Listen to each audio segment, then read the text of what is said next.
I'm Colin Still, local real estate agent here in DFW, and today we're going to be discussing step 2 for selling your home without an agent. As always, I'm not a lawyer. This is not legal advice. Let's jump into it. So, you've decided what you want to list your property for and done some of the work to figure out what you think the right price is to list it. If you have not done any of that or you have any questions, you can refer to step 1, my last video. Next, what we need to do is to prepare the property, make it as marketable as possible, and get professional photography. Okay? So I assume you're not going to just go the old school, stick a sign in the yard, cross your fingers, and wait 6 months for maybe an offer. Okay? You can offset some of the downsides of not having an agent and all of the marketing things that an agent is going to do for you and all the benefits by doing some of that yourself. And that's what this episode's about, okay? So here's my recommendations, okay? First, prepare the property. Clean it, do landscaping. If you're not going to clean the inside of the home, hire someone. You can have a home detailer come in for a few $100s and clean it. It's absolutely worth it. You want this thing show ready, okay? You're going to have people coming into your home. You want it to look great. If you're living in it, this is even better because it's already staged. You already have furniture in there, right? So make it look good. Keep the beds made, keep dishes out of the sink, etc., right? This is very no-brainer stuff, but I can't tell you how many showings I've gone to with clients, and it's like, oh my God, the crazy stuff I've seen. I've literally seen diapers, dirty diapers hanging on fences. I kid you not. I took a really good buddy and his wife is a couple that I'm friends with. And one of the homes we looked at, was going pretty good. Right area, right price. Walk out into the backyard, and on the side fence between the two houses, there is literally a dirty freaking diaper hanging on the fence. That would have taken all of 5 seconds to take this diaper off the freaking fence and throw it away. I mean, asinine, crazy. Make the home look great. Landscape, mow, cut hedges, weed eat, right? Rake leaves. Get this thing ready, man. It should look nice, right? Because you're competing with ready homes that are listed by agents, okay? Because I assume you're going to take my advice on the next steps, right? The next thing you should do is after the home is pristine and looks amazing, then you want to pay for professional photography. Do not take photos with your phone, okay? Because you're competing with homes that are being sold by agents who are getting professional photography. And it doesn't cost as much as you think, okay? There's this stigma about professional photography because wedding photos cost so much. Residential real estate professional photography is literally a couple $100 for the most part. It depends on the home. It depends on the company. It varies a little bit, but it's typically going to be packages, how many photos, what quality, do you want HD, blah, blah, blah, right?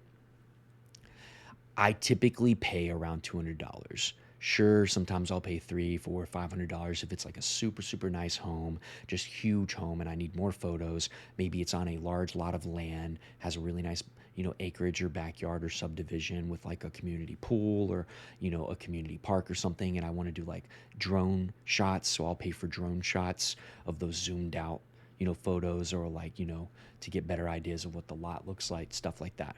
But typically, you're looking at $200 to $300. Worth it. Okay? And then you can go list this thing on Zillow for free on the for sale by owner page, right? Use the professional photos. It's going to make you so much more competitive. And it's literally a couple $100. These kinds of things can be the difference in selling a home for tens of thousands of dollars more or not, right? People want to, they make, there's all this whining and complaining about having to pay an agent $9,000 in commissions, right? When if you had just cleaned the home and mowed the yard and, organized the inside and then paid for really good photography, you could have literally sold the home for potentially tens of thousands of dollars more, right? And that's why oftentimes a really good agent is worth every dollar because they're going to market this thing so much better than you could, and it will sell for more money. That's just the way it is. Now, if you're trying to take advantage and get a little bit of both, right? Try to get the best of both worlds, right? By not having to pay an agent, you should do some of this stuff yourself that an agent would normally do, right? Have the home detailed if you're not going to do it yourself. If you're going to do it, be realistic. Make sure you do a good freaking job. No dirty dishes in the sink. Beds are made, right? This home's got to be great. If you have pets and you're used to the smell of your pets, I have a dog, I have a golden retriever, right? He doesn't smell bad, but he smells like a dog, right? Clean, bleach, put air fresheners, right? I'm kind of like a, homeopathic guy, so I buy like natural cleaners or whatever, right? Just do whatever, dude, right? I don't care. Like, fabulosa the crap out of this thing. Make it smell good, get rid of the pet smells. Sweet, clean, whatever, right? Keep this thing presentable at all times while you're trying to sell it. You don't want to miss a good opportunity or have a much, be getting much lower offers and asking yourself what's going on, right? It's probably because the home's not presentable, like the product's not marketed well, right? Again, these little things can make big differences on the final sales price. It can be the difference of listing it for what you want it to list it for and it actually selling for that and selling for 10 or 20 or $30,000 less. So it's absolutely worth it to have this thing detailed, pay for landscaping, and unless you're, again, if you can do it all yourself, do it all yourself. If you can mow and weed eat and mow the ditch and whatever, right? You can weed eat your driveway, cut your hedges, have the tree trimmed, whatever, right? Do it. Do it yourself. Same thing about the inside of the home, right? If you can, vacuum, steam clean, Swifter, deep clean this thing, arrange it, right? Dust, all of that, right? Especially if you're living in it, you already have the added benefit. I mean, this stuff this is so important because, agents and investors who are selling these things, they'll go as far as they'll have a really nice brand new house that's empty. They'll go as far as to pay for rented furniture to stage it because it makes that much of a difference, right? So if you're living in it and you're already furnished, make it look good. Take advantage of the fact that you have furniture in there. Arrange it, make sure the vibe's good. Whatever. It is worth it and it will make you more money in the long run. You should absolutely do this, okay? So step 2, I'm not going to harp on this anymore. It's super simple. Prepare the home cleaned, landscaped, detailed, deep clean, everything, right? After the home is presentable, pay for professional photography, okay? It's worth every dime. It's going to look much better than you taking photos with your phone. It's going to be done by a real estate photographer who knows what angles to take. They know that they need to take photos of like all the bedrooms, blah, blah, blah, so that the home is going to appear very similar as the homes that are being listed by agents. So you're going to be more competitive, right? It's absolutely worth it. This is going to drive more traffic to the home, which is going to give you a better position to negotiate from. More traffic, right, means potentially more offers. More offers means you get to negotiate from an authentic place of power. I can't stand working with clients or dealing with people or negotiating against clients, clients on the other side who are super hard-headed, and it's so obvious. It's like you don't have another offer. You're being completely unreasonable. And a client or an agent who legitimately has other offers, it's typically far more easier to pick up on.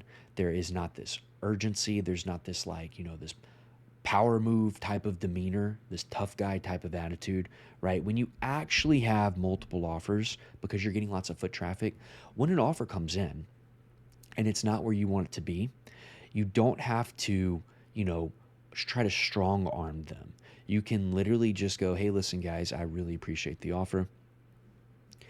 I'm getting tons of traffic, though. The property's literally been on the market less than 2 weeks. I've had dozens of showings. I'm already getting other offers.